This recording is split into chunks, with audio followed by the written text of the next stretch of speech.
এতিয়া আমাৰ পাঠৰ যেটো শিৰোনাম টিচিং পইণ্টছ মেইন ৰাওলাট আইন 1919 চন ৰাওলাট আইন 1919 গতিকে ইয়াত প্ৰথমতেই পাইছো এই যে ৰাওলাট আইন কেতিয়া আহিছিলে তেতিয়া 1919 চনত কেইবাটাও ঘটনা হৈছিল ইতিহাসত যেটো ঘটনা হৈছে মূল কাৰণটো এটো ৰাওলাট আইন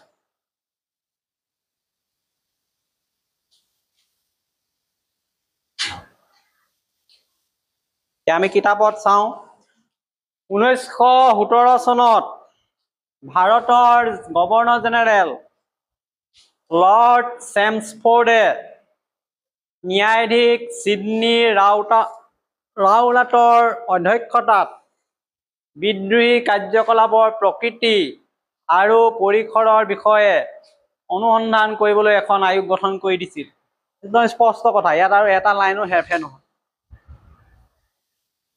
1917 চনৰ কথা এতিয়া ভাৰতৰ গভৰ্ণৰ জেনেৰেল আছিল লৰ্ড চেমছফোৰ্ড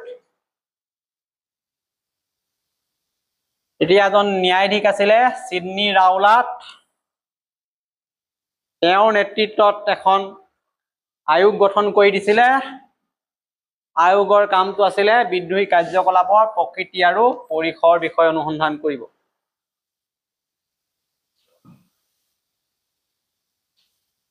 আমি 1917 চনত ভাৰতত ব্ৰিটিছ শাসন চলি আছিল বুলি ইয়াৰ পৰা স্পষ্ট হলো এই সময়ত গভৰ্ণৰ জেনেৰেল কোন আছিল এটো কথা পালো লৰ্ড চেমছফোৰ্ড আছিল তেওঁ কি কৰিলে এজন ন্যায়াধীশ সিডনী ৰাওলাট এখন আয়োগ গঠন কৰি দিলে কমিটি আয়োগৰ উদ্দেশ্য কি আছিল ভাৰতত যে চলি আছে বিভিন্ন বিদ্ৰোহী কাৰ্যকলাপ এইবিলাকৰ প্ৰকৃতি মানে এবোৰ কেনে ধৰণৰ কেনেকৈ চলি আছে ক'ত চলি আছে পৰিসৰ কি কিমান দূৰ বিস্তৃত জানিব পৰা সংক্ষেপে এই আয়োগখন আছিল এক গোচৰ অনুসন্ধানকাৰী আয়োগ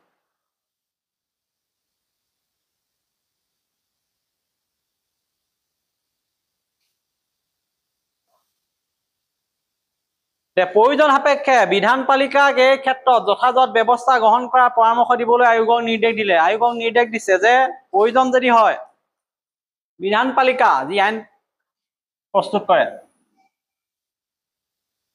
যথাযথ ব্যৱস্থা গ্ৰহণ কৰিবলৈ পৰামৰ্শ দিছে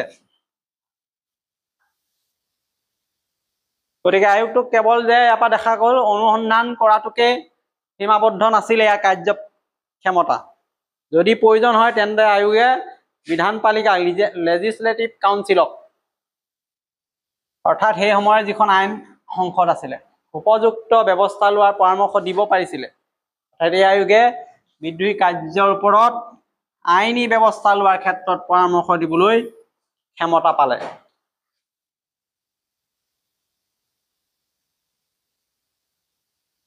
এই আয়োগৰ যেতিয়া পৰামৰ্শ পালে পৰামৰ্শ মতে কি কৰিলে চৰকাৰে 1919 চনত এই ৰাওলাট আইন প্ৰণয়ন কৰিলে কাৰণ আইন প্ৰণয়ন কৰিবলৈ কৈছিলে নহয় আয়োগে যেতিয়া পৰামৰ্শ দিলে তেতিয়াই 1919 চনত ৰাওলাট আইন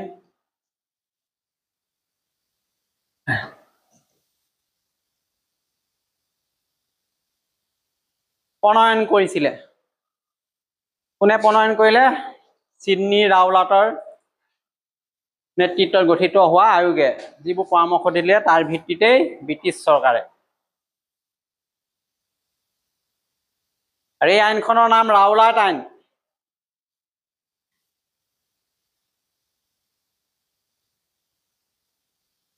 ৰাওলাট আয়োগে দিছিলে পৰামৰ্শ সেইকাৰণে যিখন আইন হ'ল সেইখন হ'ল ৰাওলাট আইন আইনত কি আছে এখনত এই দফাটো এটাতকৈ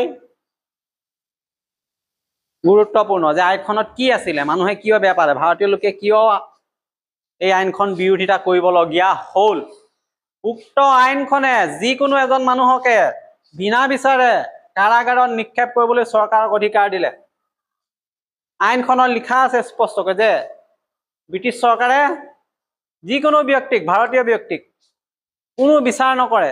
যদি সন্দেহ হৈছে যে এই মানুহজনে চৰকাৰ অপকাৰ কৰিছে বা বিদ্ৰোহী কাৰ্যকলাপত লিপ্ত হোৱাৰ সম্ভাৱনা আছে বা কিবা তথ্য পাইছে, খবৰ পাইছে, তেওঁ বিনা বিচাৰে, একো বিচাৰ নকৰে, পোনে পোনে কাৰাগাৰত নিক্ষেপ কৰিব পাৰিব। এই আইনে ইমান ক্ষমতা দিলে। গতিকে আমাক যদি এনেকুৱা ক্ষমতা দিয়ে যে কোনো বিচাৰ নকৰাকে জেলত ভৰাই দিয়ে, কোনো বিচাৰ নকৰাকে ফাঁচি দি দিয়ে, সেইটো কেতিয়াও যুক্তিকৰ নহয়। এই গতিকে এই আইনখনে তেনেকুৱা হৈ গৈছে যে ভাৰতীয় লোকক একো বিচাৰ নকৰাকৈ সন্দেহবশতঃ বিনা চৰ্তে জেললৈ প্ৰেৰণ কৰিব পাৰিছিল।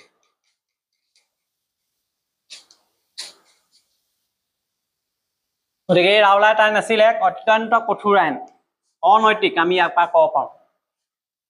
কেলে এই আইনৰ অধীনত চৰকাৰে কোনো ব্যক্তিক বিচাৰ নকৰাকৈয়ে বিনা বিচাৰে, সেইটো কৈছে, অৰ্থাৎ কোনো আদালতত দোষী সাব্যস্ত নহলেও প্ৰমাণ নোহোৱাকৈয়ে কাৰাগাৰত পেলাব পাৰিছিল। ইয়াৰ অৰ্থ কি হ'ব? যে আইনে মৌলিক অধিকাৰ নাগৰিকৰ খৰ্গ কৰিছিল বা উলংঘন কৰিছিল। কাৰণ চৰকাৰী আইনৰ জৰিয়তে সন্দেহযুক্ত লোকক ধৰি জেলত থব পাৰে, যাৰ কোনো আইনী প্ৰমাণ বিচাৰ নালাগে। চৰকাৰে ভাবিছে এইজন লোকে ব্ৰিটিছৰ বিৰুদ্ধে কাম কৰিছে, গতিকে পোনে পোনে জেললৈ পঠাব পাৰে। আৰু এই আইনখনে ভাৰতীয়সকলৰ মাজত ব্যাপক প্ৰতিক্ৰিয়াৰ সৃষ্টি কৰিছিল। এনেকুৱা ধৰণে যদি আইন আহি যায়, মানুহৰ মাজত প্ৰতিক্ৰিয়া হ'বই যে কেনেকুৱা আইন আহিলে যে কোনো বিচাৰ নকৰাকৈ জেললৈ পঠাব ভাৰতীয় লোকক। ৰাওলাট আইনে ভাৰতবাসীৰ মাজত তীব্ৰ ক্ষোভ আৰু প্ৰতিবাদৰ সৃষ্টি কৰিছিল। সৰ্বসাধাৰণ লোকে এই আইন মানুহৰ ন্যায়, স্বাধীনতা, মৌলিক অধিকাৰক হানি কৰিছে বুলি ভাবিবলৈ বাধ্য হ'ল। আৰু এই আইনৰ বিৰুদ্ধে আনকি মহাত্মা গান্ধীৰ নেতৃত্বত কি আন্দোলন আৰম্ভ হ'ল? অহিংস আন্দোলন। যাৰ ফলত 1919 চনৰ জালিয়ানৱালাবাগৰ হত্যাকাণ্ডৰ দৰে বিয়োগান্ত ঘটনাও সংঘটিত হয়। এই জালিয়ানৱালাবাগৰ হত্যাকাণ্ড ইয়াৰে ফল আছে। মানুহে যেতিয়া প্ৰতিবাদ কৰিবলৈ প্ৰতিবাদস্থলীত সমবেত হৈছিল, এতিয়া এটা হত্যাকাণ্ড কৰিছিলে ব্ৰিটিছ জেনেৰেল ডায়াৰে, আমি পিছত পাম। গতিকে পৰীক্ষাত অহা মূল বিষয়টো হ'ল যে ৰাওলাট আইন কেতিয়া আহিছিলে, ৰাওলাট আয়োগ কোনে গঠন কৰিছিলে, ৰাওলাট আয়োগে কি নিৰ্দেশ দিলে, ৰাওলাট আইনৰ মূল বিষয়বস্তু কি আছিলে, ভাৰতীয়সকলে ইয়াৰ কিয় বিৰোধিতা কৰিলে, ৰাওলাট আইনৰ প্ৰতিক্ৰিয়াৰ ফল কি আছিলে, ৰাওলাট আইনৰ মূল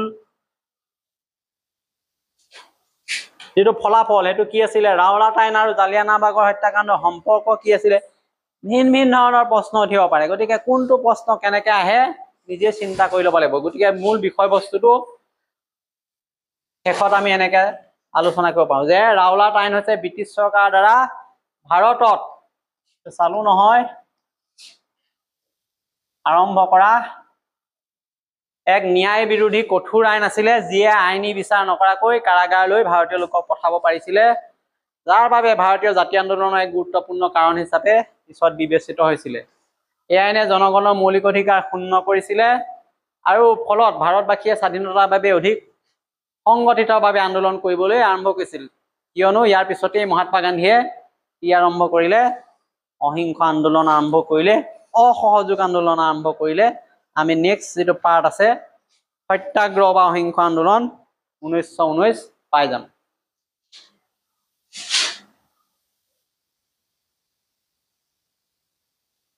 গতিকে এটা পাৰ্ট আমাৰ